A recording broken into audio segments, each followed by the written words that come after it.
Welcome to A Course in Miracles Workbook for Students, Lesson 74. There is no will but God's. The idea for today can be regarded as the central thought toward which all our exercises are directed.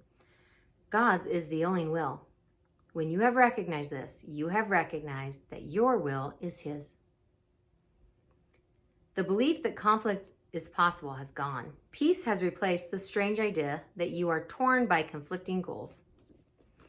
I'm going to pause and say, remember that the ego's goal is death and hell. So when it says there is no will but God's, it's because you and God share the same will, the same desire, which is your happiness and your peace. As an expression of the will of God, you have no goal but His. There is great peace in today's idea, and the exercises for today are directed towards finding it. The idea itself is wholly true. Therefore, it cannot give rise to illusions. Without illusions, conflict is impossible. Let us try to recognize this today and experience the peace that this recognition brings. Begin the longer practice periods by repeating these thoughts several times, slowly and with firm determination to understand what they mean and to hold them in mind. There is no will but God's. I cannot be in conflict. The true self cannot be in conflict with God because the true self is perfect, whole, and complete. You, watching this right now, are perfect, whole, and complete. Your true self. And your ego has masked that. And you believe that you're guilty and bad and wrong and flawed and forever separate from God. That is what the ego would have you believe. And nothing could be further from the truth. You are so beautiful and marvelous and deserving and worthy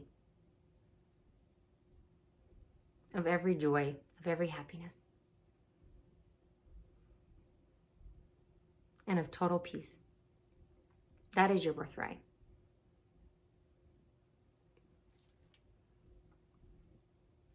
Begin the longer practice periods by repeating these thoughts several times, slowly and with firm determination to understand what they mean and to hold them in mind.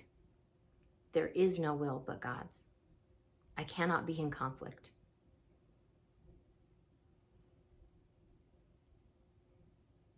Then spend several minutes in adding some related thoughts, such as, I am at peace. Nothing can disturb me. My will is God's. My will and God's are one. God wills peace for His Son. During this introductory phase, be sure to deal quickly with any conflict thoughts that may cross your mind. Tell yourself immediately, there is no will but God's. These conflict thoughts are meaningless. If there is one conflict area that seems particularly difficult to resolve, single it out for special consideration.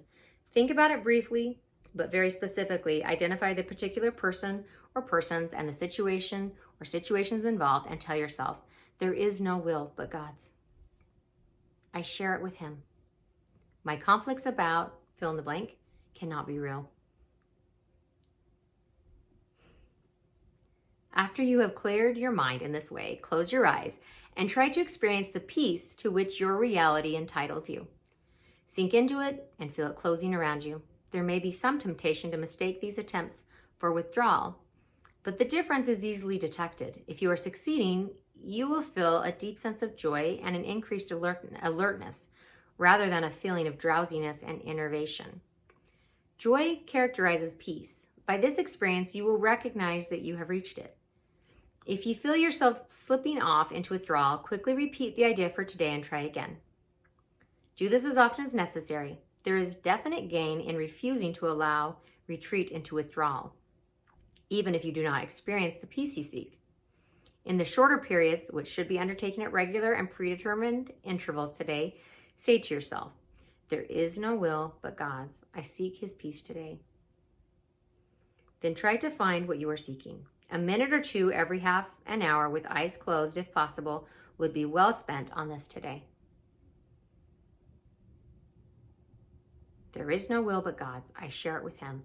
My conflicts about, fill in the blank, cannot be real. Now your ego is going to protest that. Like, it is real. They said this and they did that. It's real to the ego.